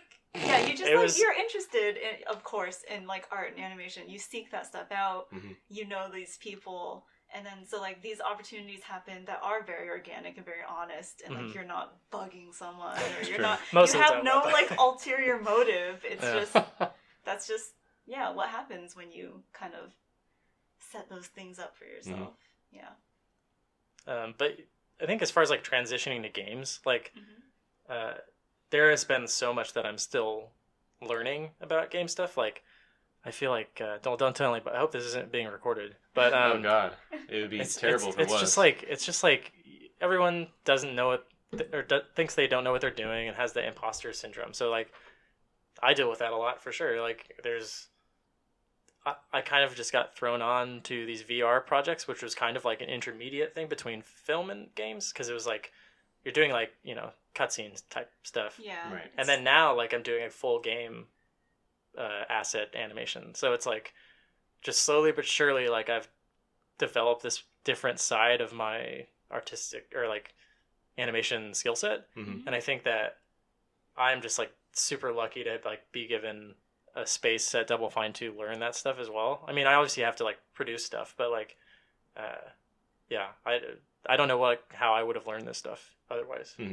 Yeah, there's a lot of room to like gain that experience, and I think it's Ray who was always saying like, yeah, when I first worked here, I didn't know what I was doing either. You just and do everyone it. says Like... that. Yeah, so everyone says that. It feels like everyone doesn't know what they're doing the first time around, and it sort of makes sense, right? You've never done it before. Yeah. So I think there's a little bit of leeway, especially people who have been in the industry for a while get it.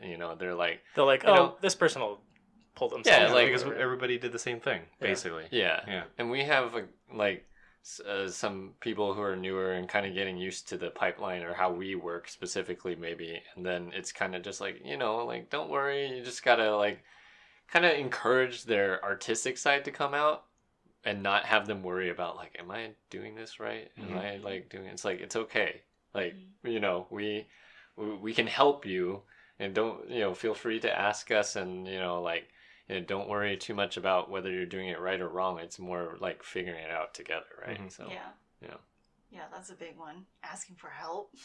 Yeah.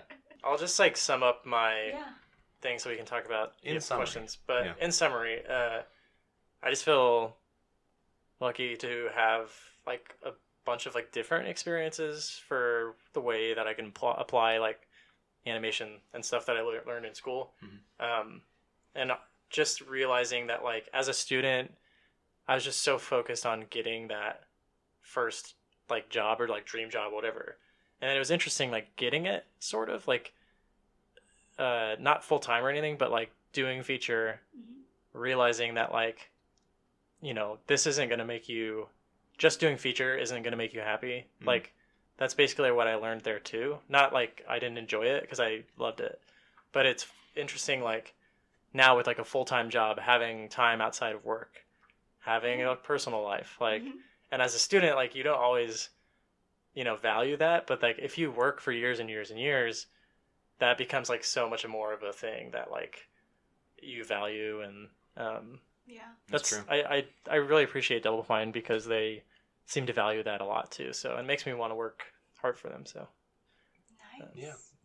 Funny how that works, right? Yeah, weird. Yeah. Not that like Blue Sky was like a bad thing like that, but like I was still in this mode of like this is your life. Like this is all you have to do. Like sort of. Like I did experience a lot of stuff as well there, but there was definitely is like very demanding. I was brought in basically because they needed people to stay for crunch Right. and get these films done, Mhm. and like that meant working late and making sure you log all your hours and like all this stuff. And I was like cheap student, Right. but I was like so glad to do it and like I'll crunch for you. But then I mean I learned kind of like the circle of life as far as like that goes. Like one of the animators who I was animating that shot with the confetti thing, Mm-hmm. he was like we go and like take a break and like get some tea and like or like talking, and he's like, yeah man, like don't burn yourself out, like. And I'm not just saying that like because it felt like he was like more just warning me, because the thing that happens I guess is like they get all these new people in who want to prove themselves. Mhm. They work themselves to death. The producers think, oh, this is the amount of work that people should be producing normally. Right. And the veteran people are like, no, this is like That's true. Yeah. this is That's what true. we do in 8 hours a day, Yeah. or how many frames a week, and like so it kind of like screws up their like projected like time schedules and stuff. Yeah. And so what happens is they I guess what has happened before, not at Blue Sky specifically, but I guess in general at video game studios too, the people that have been working there for a while and are experienced and could consistently produce were not looking as good, so they like get let go. They hire the people who are killing themselves, and then those people burn out, and they become the people that can produce like a normal amount of work. Yeah. And it's a weird cycle how that like Yeah. I guess it's just like creates like a terrible system for all these. So that's why people like look down on like a lot of overtime too. Yeah. Yeah. If you're like No one wants competing to do like it contract either. stuff. Right. Yeah. But it's just an interesting factor to It's definitely a vicious cycle. Yeah. um, And like going back to that time when you were like all you were doing was just working. yeah, if it was like waking normal, up, working, eating, working. crying, existential Yeah. crisising. Yeah. I feel like But the good thing about crying is you can do it while doing it. I feel like that whole schedule is okay for like a very little bit. That's true. Yeah. I feel like it's that like ramp that you have to take, and then Mhm. now you're airborne kind of thing, right? Yeah. Yeah. Yeah. And it gets harder and harder every year. Like, Oh, yeah. you get older and you're just like, Yeah. no, We're all I can't falling apart. do it, man. Yeah, you gotta not Think shut about yourself your in. physical and mental health. Yes. Oh my Yeah. God, yeah. Yes. I Yeah. know, because as artists, sometimes it's like you do anything to further your craft, but Yeah. Yeah. it's also just you, and you gotta take care of yourself too. Yeah. Yep. Yeah. What do you have any in summaries, Chris? In summary, I mean, like, the thing we didn't really get on, and this is kind of like I was talking about the second part of and the life balance, right, of everything too, is like it makes sense as a student. You want to like this is all you're focused on, right? And then I guess as you get further in the industry, then you start looking for jobs that are just going to like cover what you need to live comfortably, and at that point, maybe you realize too, like, I don't need to work at like these big companies, or I don't need to work at my dream studio necessarily, but if I'm happy outside of that too, then maybe that's worth it too, because in the end, there's a little bit of balance of like, do I like working here? You should kind of look for a place that you're going to enjoy, the people, the content that you do, but also like the studios that are going to grant you that opportunity to be, happy outside of just working at the company. I think there was like these 5 like things that everyone tries to reach in their life for their dream job, right? And I can never remember the 5th one, so I'm going to name 4. Okay. But it was always like, the type of work you're doing, the people you have to work with, the place that you are located, like where you live, Right. and then how much you make, right? Or like basically how much you make to be comfortable. Right. And then the 5th one, I forget. Maybe there isn't a 5th one, but I swear it was The like 5th 5. one is finding what the 5th one is. I think Yeah. I think that Yourself. information was like lost in the ruins of Yeah. the Aztec Yeah. markings. And you'll never That- know. the That's the famous- the discovery. fifth- If you find it, you The actually 5th rule. attain nirvana. Yeah. Right, exactly. You So, broke the cycle. The 5th can only be reached by the third eye. It's love, right? Yeah, love. It's So- yourself. You open the scroll and it's a mirror. Yeah. That's Oh god. Yeah. Let's go. The Dragon Warrior. I mean, that could be it. Just discovery. I don't know. I think just like the funny thing that the happiness kind of thing comes though is like I've found that like I really like doing feature stuff still. Like I still, to do personal work, I would probably do like a feature shot or something, dialogue, whatever, for fun. But I also like really loved or have loved exploring and like discovering different things with the animation that I feel like, oh, okay, like I'm actually like really bad at this. And then you look at like you were saying, like a lot of the League of Legends or like, you know, there's a ton of great game animation that I look at and I'm saying, well, I need to get this good. Like this is a whole nother avenue that I can really like work at and like really push myself to just excellence. And I think that like finding, it was like a pleasant surprise to know that like, oh, I could actually be like equally as happy like doing all kinds of stuff, like and finding jobs along the way that you didn't know existed. And I think that's just part of growing as an artist too. So I think if you're still learning, like that's a good sign. Yeah, you should always be learning. Yeah, whether or not it's like your craft, and if you've peaked at your craft, as most of us seem to have. Oh, yeah, yeah. It's all downhill. Yeah. But it's like, you know, as long as you're still learning outside of that as well, then, you know, maybe just take that with, you know, remember that there's always people who are like desperately looking for a job, like as you guys had talked about, like 3 years, whatever, just like looking for jobs. And so really like being humble about like, well, you know, I have a job at least, and I'm working in animation or illustration, whatever I kind of train. Might not be the most fun, right? Like, you know, but it's still, you know, a livelihood that people seek. So it's not so much be like, oh, look at them, you know, and I should feel better about myself. It's more just like remembering that, you know, there's a lot of there's a journey there that you've already like gotten to this part. So don't, you know, like, I guess it's like just remember that, you know, there's always room to grow no matter like what you're doing or where you are. That's a good one. Like, also in between like all those contract jobs was not, and then I just got hired. It's like, there's the same exact thing happens where it's like, okay, I really want to work at Double Fine. They're not hiring. I got to look at all this other stuff. If, you know, where am I going to move, all this stuff.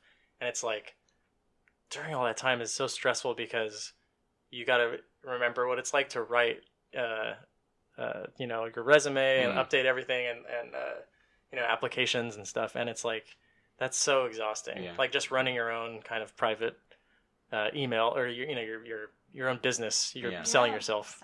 And it's like that takes so much time too. Like every there was no transitional job for me or no job that I like started right away, like easy. Like it was always like there was waiting. Always gaps. Yeah, it was always waiting and being unsure and like just trusting that basically because a lot of like what I've realized is like it's all kind of like timing. For studios, like you could be great, but they just don't have a job for you. And then once you get a job, that exact studio will message you and be like, "Hey, you still interested?" And you're like, "What? Why now? Like, why not months ago?" But a lot of timing and persistence, pretty much, and just like self improvement. Right time, right place. Yeah, it's funny how that right portfolio. That honestly is like one of the biggest things. I mean, it actually is the biggest thing, probably timing. Because if they're hiring for peanuts and they need a desperate animator, come on out. But yeah, that's it. Did you have any questions or anything? I'm not sure what to say. I've been talking. Out of my ass a lot. This? We might have to say. I mean, that was good already. Your takeaways were great. That's a great way to end it, actually. Unless we do have some questions, but. No, I think I am pretty exhausted from listening. My back. You've drained me.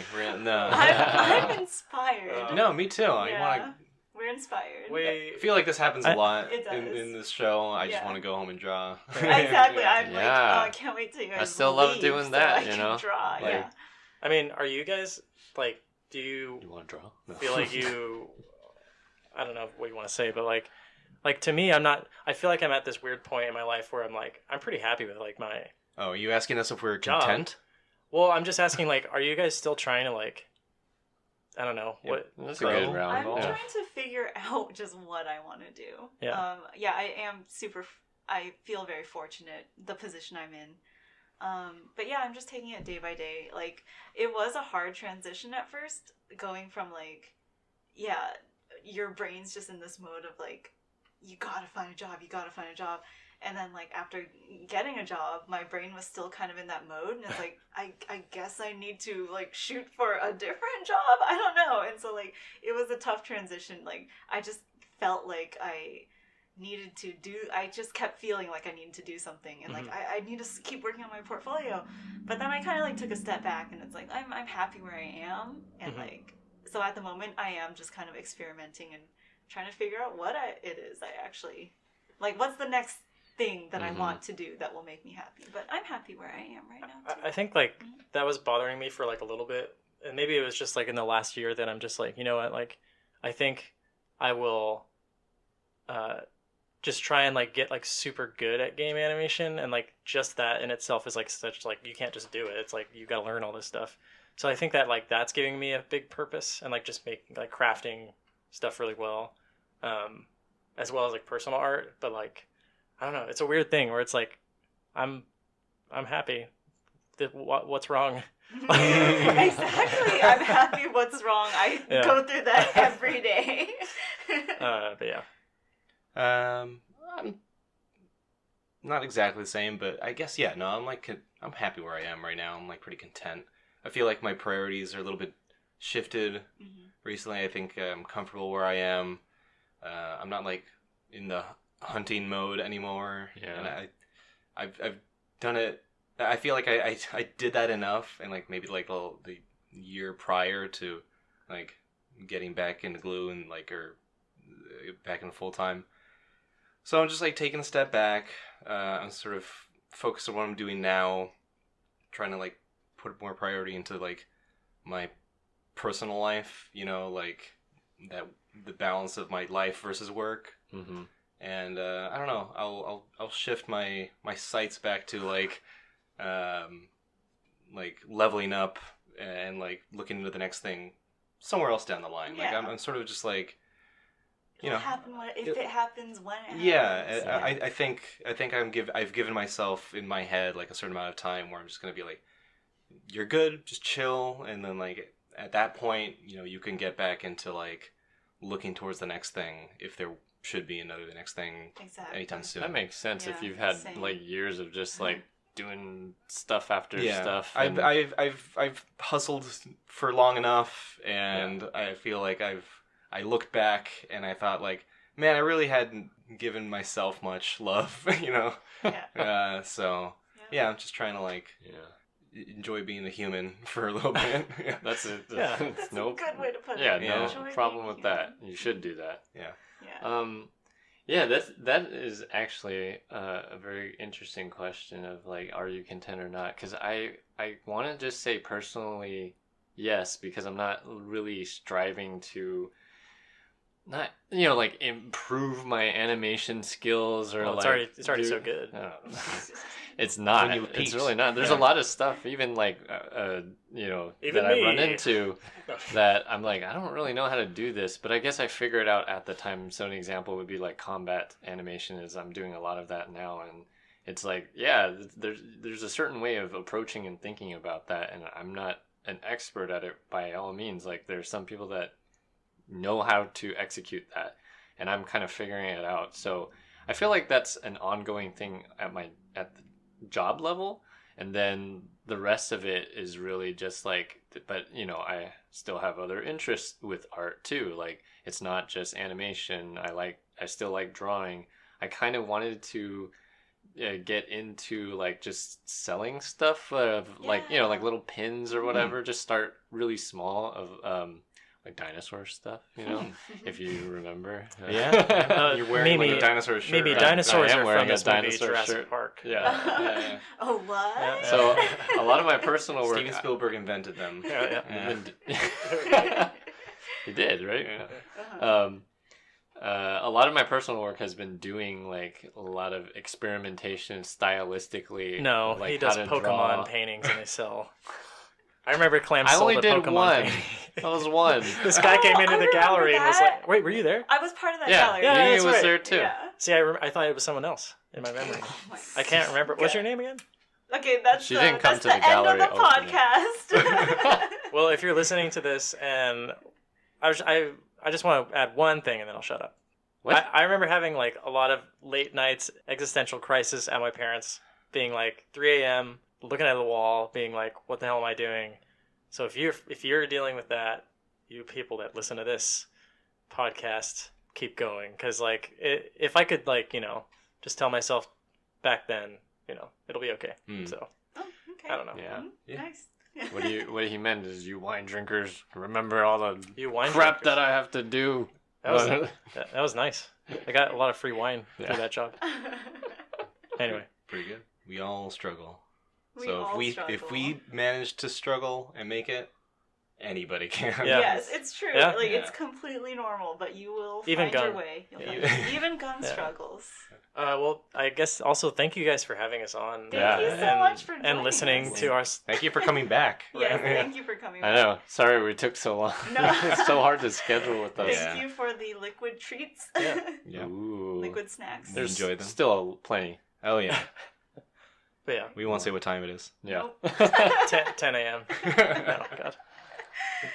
Yeah, thank you. And thank you for listening to Cadmium Dread. Should we give a little note? Yeah, we to think we our should give a little bit of a listeners? note here. Okay, I think. This is a good place to Okay, put it. well, congratulations, Alex and Chris. You are the last episode of season 1. Yeah. Oh, hey. Season Whoa. 1 wrap. Season 1. Finale, wrap. huh? Yeah, Ooh. you're the finale episode. Wow. Wait, Yeah. so we need like a cliffhanger, Oh, okay. so they see what happens. Yeah. It just sounds like just breaking glass. Yeah, so we'll take a little break. Holidays are coming up.